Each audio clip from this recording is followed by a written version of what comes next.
linguistique, par les mots, verbales, mais jamais concrètes, sociales et culturelles.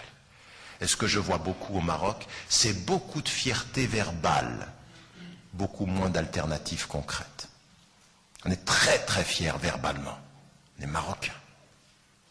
Oui, souvent quand on est entre Marocains. Vous voyez ce que je veux dire? Quand on est en voyage, c'est moins comme ça.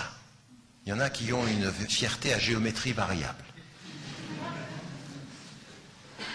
Vous voyez? Quand on est entre nous, ça, nous, on est les champions. Entre nous, on est les meilleurs. Avec les autres, on est moins sûr de soi. Et on est colonisé par cette peur-là. Bien ici, dans tout ce débat sur cette identité arabo, c'est ça qu'il faut. Il faut sentir ça. Et quand je dis sentir ça, c'est pas sentir ça uniquement d'un point de vue social. Quand vous regardez votre société marocaine, il faut le sentir. Vous ne pouvez pas apporter un projet social au Maroc si vous n'êtes pas dans le ressenti de ça, c'est-à-dire toutes ces dimensions-là, les difficultés de tout ça. D'un point de vue éducatif, vous devez apporter une réponse à ça. D'un point de vue culturel, vous devez apporter une réponse à ça. D'un point de vue politique, vous devez considérer cela. D'un point de vue psychologique, il faut tenir compte de toutes ces dimensions-là. Il faut les sentir. Et ceux qui peuvent le mieux le sentir, c'est vous qui êtes dedans. Mais ce n'est pas simplement d'un point de vue collectif qu'il faut faire ça. Il faut le faire individuellement. Est-ce que tout ce que je viens de dire, en toute honnêteté, devant Dieu, votre conscience ou devant votre miroir, est-ce que ce que je viens de dire à des moments donnés, vous ne le sentez pas de vous à vous-même? Cette manque de confiance, cette difficulté à être, cette difficulté à penser. C'est de ça dont il s'agit. C'est avoir l'honnêteté intellectuelle et spirituelle de se regarder en disant « Mais est-ce que ce ne sont pas des choses que je peux vivre personnellement? Est-ce que je ne suis pas moi-même colonisé par cela? Est-ce que ce n'est pas à un moment donné, est-ce qu'au fond de moi, au fond de mon cœur, au fond du message que je porte, moi si je viens ici, c'est pas parce que du fond de mon cœur, en tant que musulman, je suis persuadé que ce message universel, il a quelque chose à apporter. Je pense qu'il est un don pour le monde. Il est un don. Je pense que aujourd'hui, l'islam, c'est la seule religion qui avance alors que les musulmans reculent. Vous voyez ce que je veux dire? On est dans un recul de cette confiance, et puis cette religion avance quand même. C'est-à-dire une contradiction.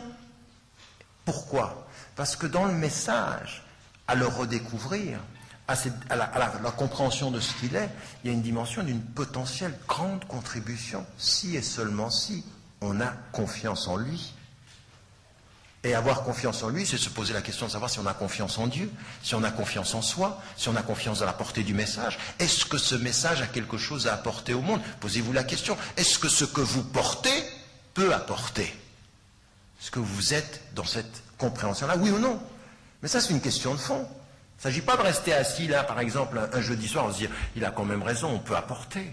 Ce n'est pas une vue de l'esprit, c'est concret dans votre quotidien. Est-ce que quand vous voyez vos enfants, du fond de ce que vous êtes, en tant qu'être humain, homme ou femme, avec une conscience et des valeurs, est-ce que ce que vous portez peut les faire porter quelque chose? Est-ce que ça peut changer le monde, oui ou non? La vraie question, elle est celle-ci. À quoi ça sert de parler d'une identité alternative si au fond elle n'apporte rien? Ben, si elle n'apporte rien, eh ben, oublie. Mieux vaut se diluer plutôt que de résister et d'être recroquevillé sur soi. Si le but c'est d'être comme tous les autres sans apporter, eh bien soit, allons-y. Mais si c'est autre chose dont on parle, c'est la vraie question qu'il faut se poser. Est-ce que du fond de votre conscience, cette question, vous y avez répondu ou non? Est-ce que oui ou non, il y a une contribution à avoir? C'est de là qu'on commence. Mais ça pose la vraie compréhension de ce que c'est qu'une identité arabo-musulmane, de ce que ça veut dire d'être musulman aujourd'hui, de ce que ça veut dire d'être un arabe dans le concert des nations. Pas qu'on vienne dans certaines de vos villes pour faire du tourisme avec le soleil. Vous êtes colonisés aujourd'hui par des élans touristiques qui cherchent chez vous le soleil, mais pas vos traditions. Vos traditions sont devenues de l'exotisme avec un peu de soleil. Alors que ce que vous pouvez apporter au monde dans cette culture arabo-musulmane, c'est aussi cette dimension qui vous a façonné, une dimension d'une morale, d'une éthique, mais aussi de la générosité, mais aussi du rapport à l'autre, du rapport à la personne âgée, du rapport à la fraternité, de quelque chose qui a constitué un génie marocain, artistique, de la générosité, de l'accueil. Aujourd'hui, on vient prendre votre accueil comme exotique, prendre votre soleil parce qu'il fait plus chaud qu'en haut, et vous êtes dans une voie de régression par rapport à vos racines. Et certains l'acceptent uniquement pour une chose, ça fait de l'argent. Ça fait de l'argent. Ce tourisme-là est lucratif. Et puis ça apaise. Donc il faut se poser ces questions, et j'en arrive là à un certain nombre de choses que j'aimerais affirmer comme à la fois des potentielles questions et sur lesquelles il faut travailler. Donc,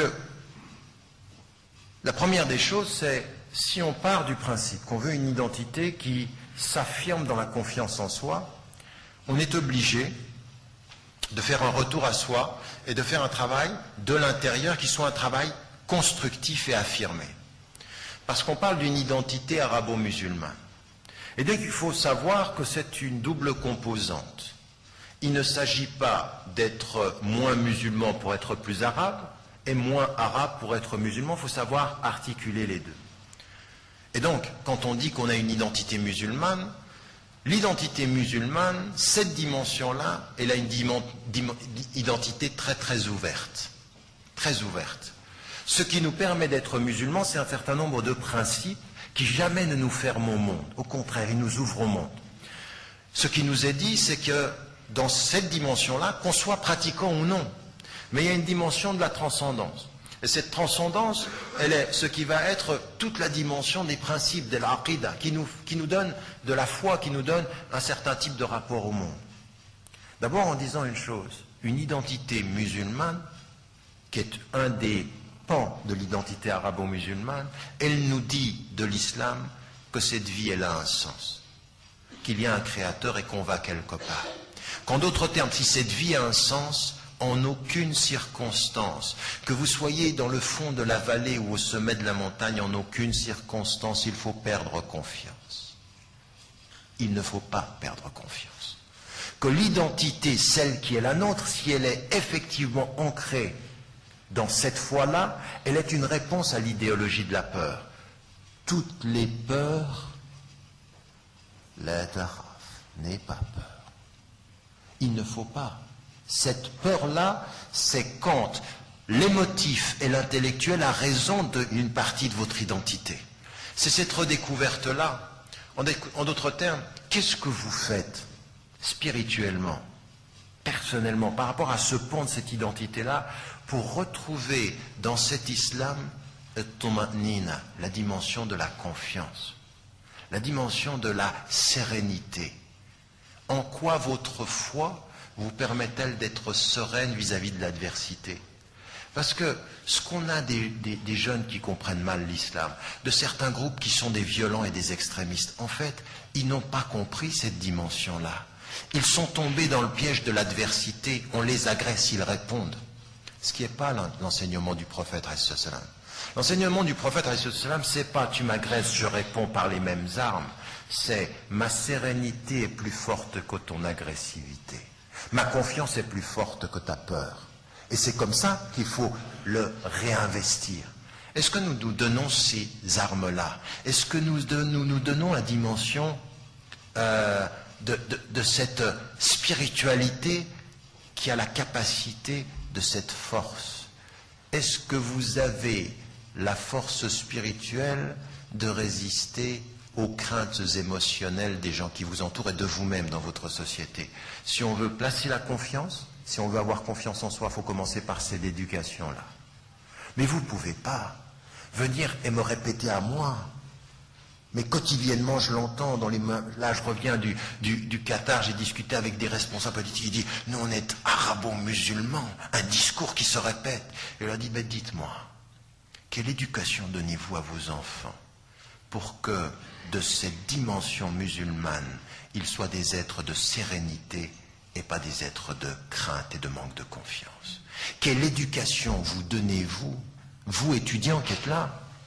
Parce que moi, tous les diplômes du monde, tous, moi j'ai vu des médecins, j'ai vu des avocats, j'ai vu des ministres, j'ai vu des présidents de confessions